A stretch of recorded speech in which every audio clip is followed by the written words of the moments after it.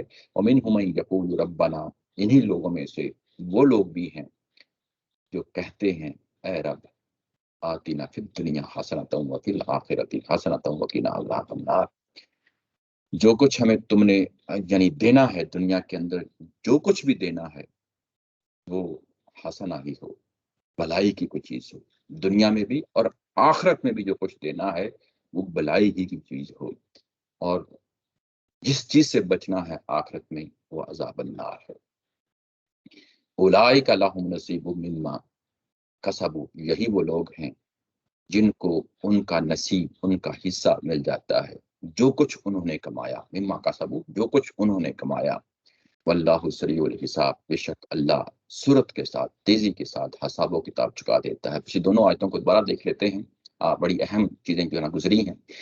وہ یہ کہ جب ایک مومن، ایک مسلم جب دعا مانگتا ہے، اس کی دعا مانگنے کی کیفیت کیا ہونی چاہیے.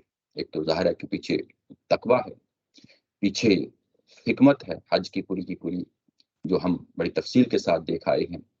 اور اس کے ساتھ دعا کیسی پڑھی جائے گی، دعا کیسے جو ہے نا مانگی جائے گی. وہ یہ کہ دنیا کے اندر جو کچھ بھی ہمیں ملنا ہے وہ اللہ کو معلوم ہے، ہمیں نہیں معلوم.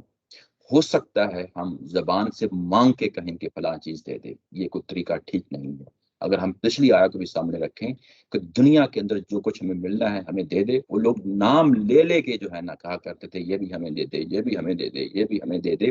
یہ کوئی طریقہ نہیں ہے دعا مانگنے کا.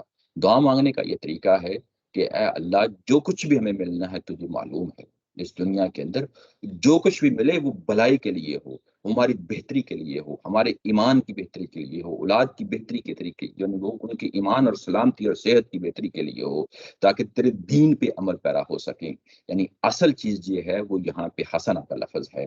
یعنی یہ اگر آپ نام لے کے بھی دعا مانگے تو اس کا بھی پھر یہ طریقہ یہی ہونا چاہیے کہ اللہ اگر یہ چیز میرے لیے بھلائی لے کے آتی ہے، یعنی جو چیز میں نام لے کے بھی کہہ رہا ہوں، اگر یہ بھلائی لے کے آتی ہے تو پھر ہمیں دے دے. اگر اس کے اندر بھلائی اور خیر نہیں ہے تو اسے ہم سے دور رکھ. یعنی یہ وہ فلسفہ ہے. یعنی مستقبل میں جو کچھ بھی ہونے والا ہے، جو کچھ بھی ہمارے لیے بہتر ہے وہ اللہ تعالیٰ کی ذات جانتی ہے. ہمیں ہو سکتا ہے کہ وقتی طور پہ ایک چیز اچھی لگے، بھلی لگے، ہم چاہتے ہیں کہ وہ چیز ہمیں ملے، لیکن ہو سکتا ہے کہ ہمارے لیے خیر کا سبب نہ ہو، بھلائی کا سبب نہ ہو. بھلائی کے سبب کے لیے ہمیں عمومی طور پہ جو جنرل طریقے سے دعا مانگنی چاہیے وہ یہ طریقہ ہے، وہ یہاں پہ سمجھایا گیا ہے کہ ہم ہمیشہ بھلائی کو سامنے رکھتے ہوئے چیزوں کو مانگیں اللہ تعالیٰ کی ذات کے لیے. اور آخرت میں بھی جو ہے نا اگر کوئی چیز مانگنی ہے، چاہنی ہے، کوئی دیکھنی ہے تو وہ بھی حسنہ کو سامنے رکھتے ہوئے، بھلائی کو سامنے رکھتے ہوئے. یعنی دنیا کے اندر بھی ہمیں بھلائی دے اور آخرت میں بھی ہمیں بھلائی دے. یعنی یہ دونوں، دنیا اور آخرت دونوں کو سامنے رکھ کے دعا مانگی گئی ہے. یہ نہیں کہ صرف دنیا کے لیے، بلکہ دنیا کو بھی سامنے رکھتے ہوئے، آخرت کو بھی سامنے رکھتے ہوئے دعا mانگی گئی ہے. دونوں جہانوں کے لیے، دونوں دنیاؤں کے لیے جو دعا مانگنی ہے وہ بھلائی ہی کے لیے دعا مانگنی ہے، خیر و خیریت کے لیے دعا مانگنی ہے. اگر منہ کھولنا ہے اللہ تعالیٰ کی ذات کے سامنے اپنی دعاؤں کے لیے، اپنے لیے کوئی چیز چاہنی ہے تو ہمیشہ بھلائی اور خیر کو سامنے رکھتے ہوئے دعا مانگنی چاہیے. اور اگر آپ نے نام لے کے کوئی چیز بیان کرنی ہے تو بس ایک ہی چیز ہے، وہ ہے وقینا عذاب النار. یعنی جس چیز سے بچنا ہے وہ بچنا یہ ہے کہ ہمیں آگ کے عذاب سے بچا لے. جب آگ کے عذاب سے بچ گیا تو دنیا کے اندر بھی تمام بلائیاں ہیں، آخرت کے اندر بھی تمام بلائیاں ہیں. نام لے کے جس کا اس دعا کے اندر ذکر کیا گیا ہے وہ بس ایک چیز ہے، وہ ہے عذاب النار. باقی ہر چیز جو ہے وہ جب اللہ سے مانگے، دنیا میں مانگے، آخرت کے لیے مانگے جو ہمارے لیے بہتر ہے. اللہ پہ جو اسے کہتے ہیں کہ آپ توکل کر لینا، تفویض اللہ کر لینا، اللہ کے حوالے کر دینا، اپنی شخصیت کو اللہ کے حوالے کر دینا، اپنی مستقبل کو اللہ کے حوالے کر دینا، اپنی خواہشات کو اللہ کے حوالے کر دینا. اس چیز کی دعائیں ہونی چاہیے. اولئک لہم نصیب مما کسبوا، یہ وہ لوگ ہیں جنہوں نے اپنا نصیب پا لیا، اپنا حصہ پا لیا، جو کچھ انہوں نے کمایا. یہاں فوری طور پہ ذہن چلا جاتا ہے اس دعا کی طرف یہ اس دعا کی طرف بات نہیں کہی گئی. اس میں ایک خاص لفظ استعمال ہوا ہے کسبو، جو کچھ انہوں نے کمایا. اب کیا کمایا؟ جب انہوں نے عمرہ آغاز کیا تھا، حج آغاز کیا تھا، احرام باندھا تھا جو پچھلے پیراگراف میں شروع ہوا تھا، اور انہوں نے تمام مناسک ادا کر لیے. اب وہ مناسک جو ہے نا ختم ہو گئے. اب حج کے سارے مراحل ختم ہو گئے. وہ دعائیں بھی مانگ لی گئیں جو خیر و خیریت کی بھلائی کی دعائیں ہیں، وہ سب مانگ لی گئیں. اور جب مانگ لی گئیں تو یہ پورے کے پورے جتنے بھی آپ نے اعمال کیے تھے قصب اس کے لیے آیا. یعنی حج کے پورے دورانیے میں جو کچھ بھی آپ نے کیا ہے اور جو اینڈ ہوا ہے اس دعا کے ساتھ، اس سارے کے سارے آپ کے ایکٹیویٹیز ہیں، ایکشنز ہیں، جو کچھ بھی کیے ہیں، ڈیڈز ہیں، وہ جو کیے ہیں، جو کچھ بھی آپ نے کمایا ہے، ان کا حصہ آپ کو مل گیا. اور اللہ تعالیٰ کی ذات یہ کہتی ہے واللہ سریع الحساب، میں نے اس کو قبول و منظور فرما لیا. تمہاری ان کوششوں کو، تمہاری ان کاوشوں کو جب میں جزا دینے پہ آیا ہوں تو میں نے اس کا فوری حساب چکا دیا. میں نے لیٹ نہیں کیا، کوئی تاخیر نہیں کی. میں نے یہ نہیں کہا کہ تم آؤ گے تو پھر میں تمہیں حج کا بدلہ دوں گا، نہیں، بلکہ ساتھ ہی یہ کہا کہ ادھر حج ختم ہوا، ادھر حج کی دعائیں ختم ہوئیں، اسی کے ساتھ میں تمہیں جو ہے نا حج کی جزا دے دی. حج کی جزا دے دی.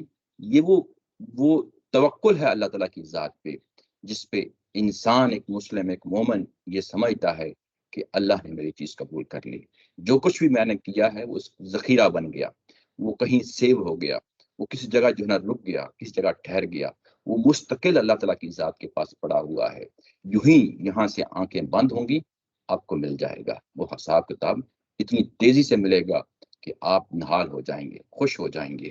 یہی وہ چیز ہے جس کو نبی صلی اللہ علیہ وسلم نے اپنی ایک حدیث مبارک میں بیان فرمایا ہے کہ جو شخص بھی جو شہوت کی باتوں سے بچے گا، جو لڑائی جھگڑے سے بچے گا، جو اللہ کی نافرمانی سے بچے گا، اور حج کو ایسے ادا کیا جائے گا جیسا کہ حج ادا کیا جاتا ہے، تو وہ جب لوٹے گا تو وہ بالکل ایسے ہی لوٹتا ہے جیسے ماں کے بطن سے پیدا ہوتا ہے. وہ اسی آیت کی جو ہے نا وہ تفسیر ہے. یعنی ادھر آپ نے یہ کام کیا، ادھر آپ کو فوری اس کی جزا مل گئی، ادھر آپ کو فوری جزا مل گئی. یہ وہ چیز ہے. اس میں اوپر ایک پوائنٹ رہ گیا ہے جو میں آپ کے سامنے رکھنا چاہتا ہوں. جو دعا مانگی گئی تھی کہ جو عام لوگ دعا مانگتے ہیں، اگر اس کا کمپیریزن کر لیں، وہ کیا ہے؟ فَمِنَ النَّاسِ مَن يَقُولُ رَبَّنَا آتِنَا فِي الدُّنْيَا. اس میں اور جو بات کی آئی ہے ربنا آتنا فی الدنیا حسنہ، یہاں پہ حسنہ کا اضافہ ہے. پہلی دعا کے اندر حسنہ کا اضافہ نہیں ہے. یعنی یہ کوئی طریقہ نہیں ہے کہ منہ پھٹ طریقے سے جو ہے نا اللہ سے چیزیں مانگنی شروع کر دیں. نہیں، اللہ نے جو کچھ ہمارے لیے نصیب کیا ہے، تقدیر میں لکھا ہے، وہ گرینڈ اسکیم میں رہ کے ہوگا، وہ بلائی ہی مانگنی چاہیے. یعنی یہاں پہ حسنہ کا اضافہ ہے، اوپر والی چیز میں حسنہ کا اضافہ نہیں تھا. اور آخرت کے لیے بھی حسنہ کا اضافہ ہے. اوپر والے پوری دعا میں حسنہ کا جو ہے نا، سوری، اب آخرت کی بات ہی نہیں کی گئی. اسے کہا گیا کہ وَمَا لَهُ فِي الْآخِرَةِ مِنْ خَلَاقٍ، ان کے لیے آخرت میں کوئی حصہ نہیں ہے. ان کے لیے کہا گیا کہ ربنا آتنا فی الدنیا حسنۃ وفی الآخرۃ حسنہ، کیونکہ یہ دعا مانگ رہے ہیں، لازمی حصہ سمجھ رہے ہیں، اور آخرت کو مان کے دعا مانگ رہے ہیں. اور ظاہر ہے وہ جزا جو ہے وہ جنت کی دعا ہے، وہ بہتری کی دعا ہے. اسی کے ساتھ آج کا یہ ہم سیشن ختم کرتے ہیں. میں ختم کرنے سے پہلے 1-2 منٹس میں آپ کے سامنے کیونکہ یہاں پہ یہ جو مضمون ہے بلکہ آگے جو آیا ہے اس میں ختم ہوگا، اس وقت جو ہے نا پھر اس پہ تبصرہ کر دوں گا یہ ریورس آرڈر میں کیوں ہے. تو یہ ہم اگلی دفعہ پہ چھوڑ دیتے ہیں. آج کا یہ ہم سیشن ختم کرتے ہیں. وآخر دعوانا ان الحمد للہ رب العالمین. سوال ہو؟